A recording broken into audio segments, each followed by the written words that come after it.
the coaches are like, oh my gosh, you got to talk to Emilio. So not putting big expectations on him or any pressure right here. His pro debut is coming up at XKO in Dallas. It's the week after we have APFC here in town, a week after his teammate fights. Emilio Marquez, welcome to the show.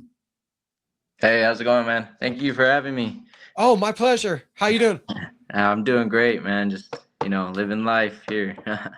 Living life and apparently really busy. A lot of living. I asked the coaches just for a couple things, and they're like, oh, great father, great student, churchgoer, man of God. Did we throw in there military vet, high school wrestling coach? Well, he's doing this whole amateur MMA thing, 6-0 at that with 3 finishes by knockout. And you made your debut, it looks like, according to Tapology, with a first round knockout. So there's a lot for us to get to, and thank you for your service. No, I appreciate it, man. Thank you.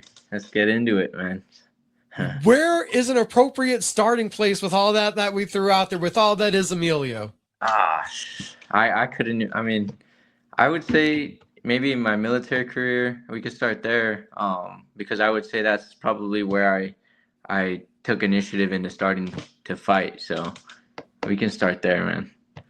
Okay, was this a decision made in high school? Was this jumping from high school right into the military? Is that how it played out? Not necessarily. I mean, I took a few years. I went to college actually, right out of high school, and I wasn't a very good student back then. So I messed around, and then I ended up in the military somehow. So when I was about 20, I joined, and it was just a decision that I wanted to get out of the place, I was living here in Cruces, and just spread my wings, and discover some new things. And I for sure did join the military. So. And where does the military take you? Where around the world did you end up, or around the country? So I just been deployed once. I was deployed to Iraq. So seen that side of the world, and then, just plenty of training rotations around the country, seeing different places and having fun, man. That's really what I learned from going to the military and going to these different places. Where did you get stationed? I was in Fort Carson. Sorry, I should have started with that. But yeah, I was in Fort Carson. I was stationed in Colorado Springs. So, and that's why I say that it kind of ignited my fight journey there, because it's pretty popular in that area, fighting out there. So. The Olympic Training Center, not far away. We got many, if not many, popular MMA teams. So, like, what is the spark that captivates you towards the combat sports? Just my will to want to be competitive. It came from when I was younger. I mean, I wrestled my whole life, so that's something I mentioned previously in many other podcasts that I were in. And yeah, I wrestled, and then while not wrestling, I joined the military, and just that competitive spark in the military to be better and the best person that I could be there. That curiosity transferred over to fighting and doing jiu-jitsu and stuff. So, I was kind of bored, not necessarily bored, but just wanted a new hobby, wanted to jump back into another athletic sport while I was in the Army, as athletic and body labor intensive it is. I wanted to go and put another thing to beat myself up and do, and it happened to be, well, it started with jiu-jitsu, and then it turned into MMA. I took my first fight, and yeah, it took off from there. So what was it? Was it just getting back to the physicality of the wrestling that made you jump in further? Was there a moment that you can think of where you really said, yeah, this is for me? Yeah. Oh, you're good. It was more so the competitiveness. Yeah. So just seeing all the teammates that I had back then, fight and the build up to the fight, I was helping them. I was just mostly a wrestler, a ground guy, until I met, a few of my coaches out there in Colorado Springs again. But seeing the build up, and then the hype, and then the fight, and then the come down from the fight, that was all just it was so exciting to me. And I was like, damn, man, I want to feel that again, because it's similar to, wrestling when you get ready for a tournament, anything, you have that build up, that grind, and then you go and wrestle to leave it all out there. And I missed that. I was like, dude, I want to do this so bad, but there's that little doubt in my head where I was like, oh, what if I get beat up? What if I get, all these things that come with it? But that also made it more exciting for me. And I kind of, I could say that I'm a goal getter, and I want to experience those things. I want to lose sometimes. It's weird to say. I want to meet that match to where I get beat up, and then and I for sure had many days like that in my gym that we used to train in Colorado, and with all my teammates in Colorado. I've been beat up there, and it was just that hype again that made me want to fight and ignited that spark again. So. How long did you do the jiu-jitsu before you jumped into the MMA? I got a feeling it wasn't long. No, I think I did jujitsu for maybe a year and a half, maybe less than that, and I transferred pretty well over just because I had such a strong base in wrestling, and I noticed a lot of dudes do that. But I learned a lot of good jujitsu out there, and yeah, that's maybe less than a year and a half, and I took my first fight. So you got into it, and right away it threw you back to the same feelings you had in wrestling. And was it almost like, was it like putting on a warm jacket? Did it just fit right? Did it feel good, like you were meant to be there? Oh yeah, dude. After my first fight, even my teammates back then, I was just like, dude, I'm addicted. Like, oh, I love this. And it's something about, going in there and beating another man up. It's crazy to say, but that's how fighters are. That's the mentality we have. Is just, it's an awesome feeling to go do that. And you kind of feel like you're living, it's awesome.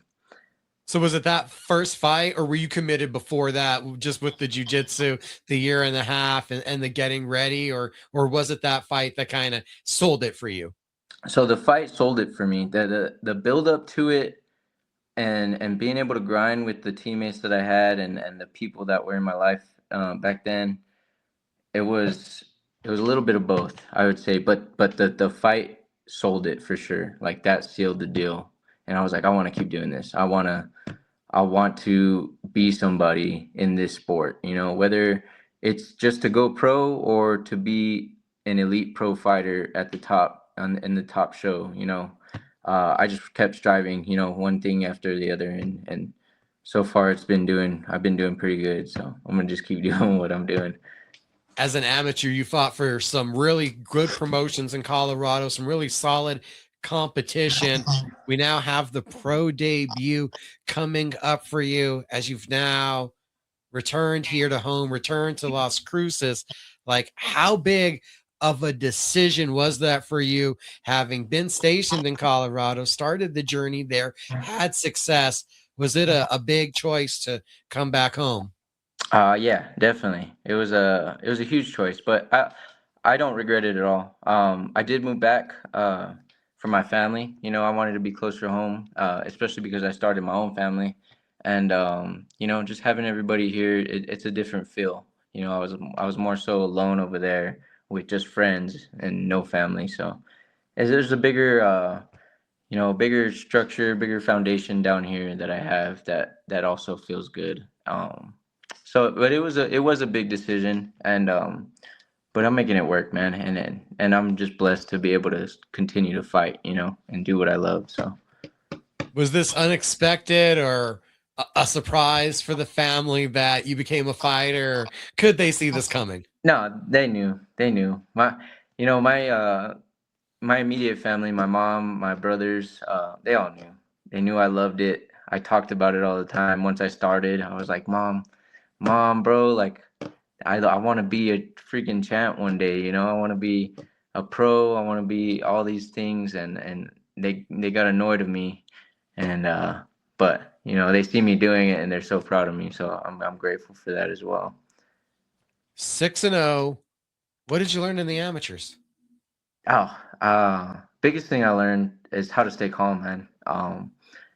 The first couple fights, first 2, 3 fights, I kind of learned how to, maintain that composure fighting people. And I noticed that the first fight that I had, it was just go, go, go. And, after that, I kind of took a step back, learned from the pros that I was training with, and I was like, damn, I was so tired, like within the first minute. And they were like, yeah, like you got to learn how to calm down. And with the training that we were doing then and the training that I've done till this day, I keep getting more and more composed. And that's probably the biggest takeaway that I've learned from coming from amateurs to pro, or even training with pros. You just got to keep your composure in a lot of situations, and that alone could win you fights. Like, I believe so. So it feels like as you grow and you get older, you kind of look back and you understand the reason why you did things. Now that you've went through the whole process and you've served the country, do you look back and understand a little bit more why that was the right path for you? Understand. Yeah. I mean, oh, my bad.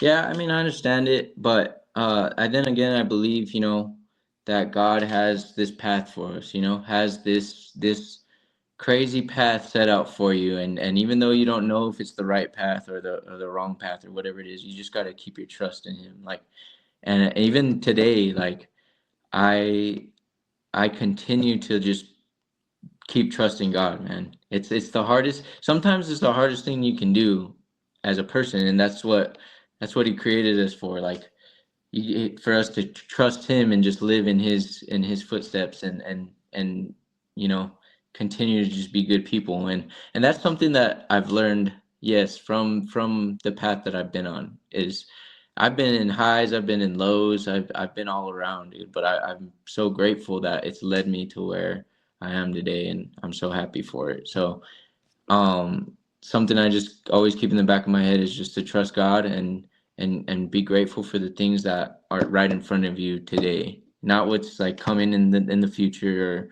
or what happened to you in the past. Like, you got to enjoy the things that you have today. So that's kind of my little idea on it. So Who you are today, why is MMA a big part of it? Why is it your goal? Why is it your focus? the why is the biggest question. I love it, man. I can genuinely say that I love this sport. There's such a beauty in the combat world of MMA, any mixed martial art. Like, it's so beautiful, man. And I just got done training at a boxing gym right now. I'm watching these guys spar, right? It's really high level uh, boxing fighters and boxers, sorry.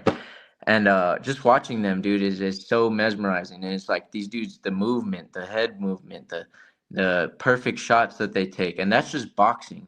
MMA is just like adding everything else in there that makes it that much more perfect, And I'm truly in love with this sport, and I hope in hopes to be something great one day. If not, then it's not my choice.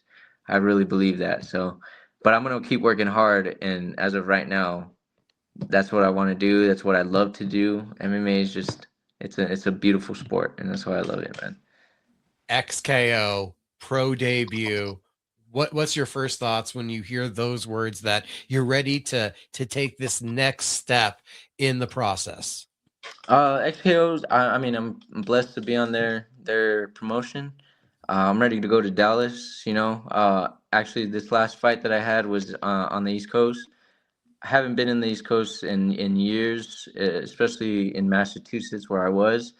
And while being there and being able to, travel around and go and experience new things, it was on another, um, lesson of life that I took. I was like, dang, I can do this while fighting, like doing something I love. So going to Dallas and going to XKO, it means a lot to me to be able to go out there and show my talents, my hard work, possibly, knock someone out. And Is that the goal? yeah, that's the goal. So go out there and just prove myself out there, and hopefully, get some people to, give me some respect, because That's what we look for in this sport is respect and, and for the big fight. So we'll see what happens. What was the emotions like that first amateur fight? It's a first round knockout. I gotta think that this is meant to be. I'm doing this in every fight. Yeah, yeah. It was surreal, man. I was like, damn, like it wasn't that hard, But in reality, the hard part is the build up, like the training, all that hard stuff is past you, and then going in there and actually getting a knockout or TKO, whatever. It's a result of your hard work, and when you truly feel like you've worked hard enough to get there to earn that knockout, that TKO, it's not that big of a surprise. Uh, so sometimes, it doesn't hit you till after. Till you watch it after, you're like, oh shit, like, damn, I did that. Even my last fight, I was like, damn, that was pretty cool, man. Like, but I did train hard enough. I worked stuff. There's a reason why I'm able to do those things. So yeah, sometimes it's not that big of a surprise, but it is a crazy feeling for sure.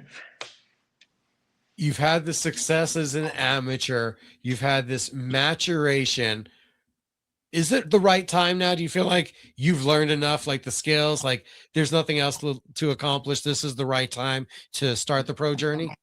Um, yeah, I mean, I believe so. I trust my coaches. That's the biggest thing, I for sure have doubt in my head. Everybody does, about everything that they do. I still have a little bit of doubt on like, damn, am I a pro? Am I this and that? But then again, I look at my coaches, and if my coach, one of my coaches back in Colorado Springs, is shout out Jeremy Kimball. He's probably one of my top mentors that I've had in this journey as well. If he thinks I'm a pro, then I believe in myself that I'm a pro. That's kind of what I based it on. And then training also with my training partner James, one of my training partners Isaiah Torres, pros, high level pros here. Being able to train with them and learn from those training sessions and getting beat up by them, dude. Like I want to get beat up by these dudes to know that I can hang in the pro levels.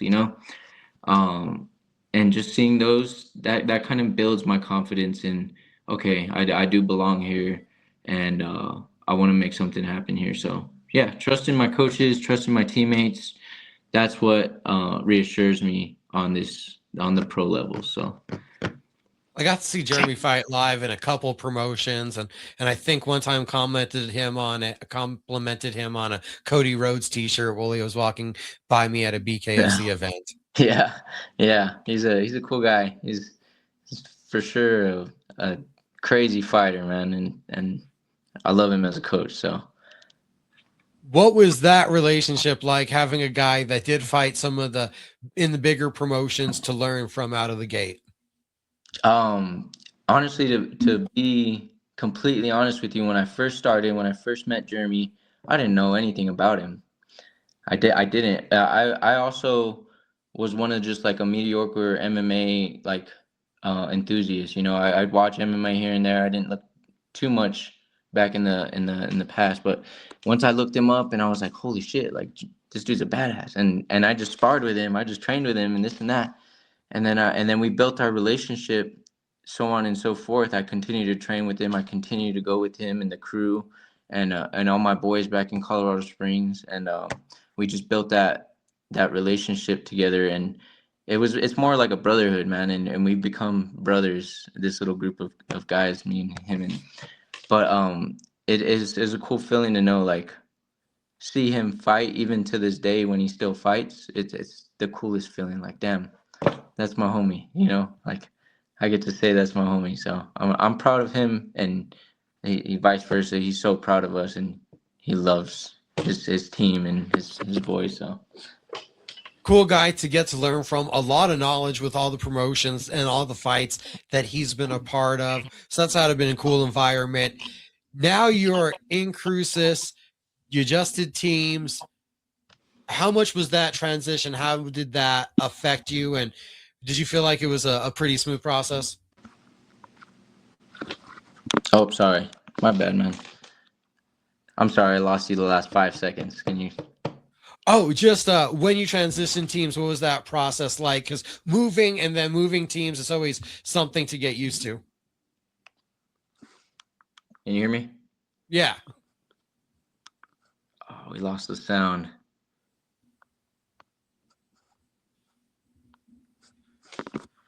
Technical difficulties, the beauty of going live. Let's see. Can you hear me now? Dang, I can't hear you, man.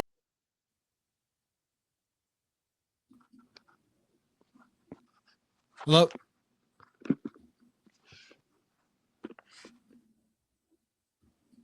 Hello? Hello? Host has muted you.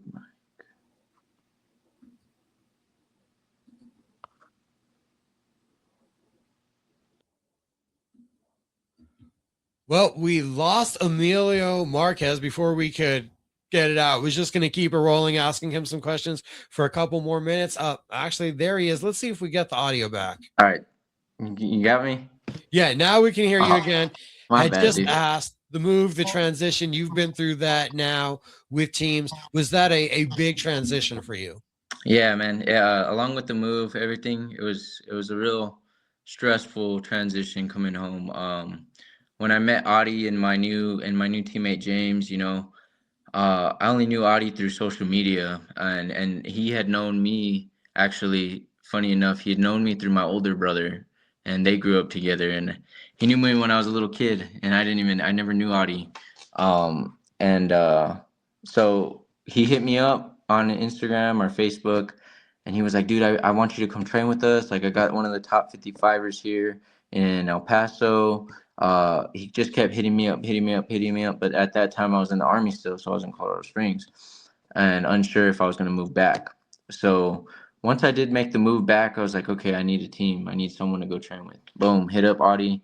Um, Went and trained there, and it was a home run from there, man. Like, I try to train here in Cruces a lot. I train with a couple gyms here, just some jujitsu. There's not really too many MMA gyms. There's maybe one that I've been to, and they're pretty solid. But with a higher level of fighter, James is the number one fighter here in New Mexico, number 155er, number one in El Paso. And yeah, just transitioning was stressful, but luckily and by God's grace, Audie hit me up. I had a team, and then we were making it work every week when I first moved back. So that's probably the coolest thing that happened. It was that easy. I was so stressed, but it happened. So The pro debut is March 27th. The team said big expectations. They wanted me to get you on the show. They're really excited about you.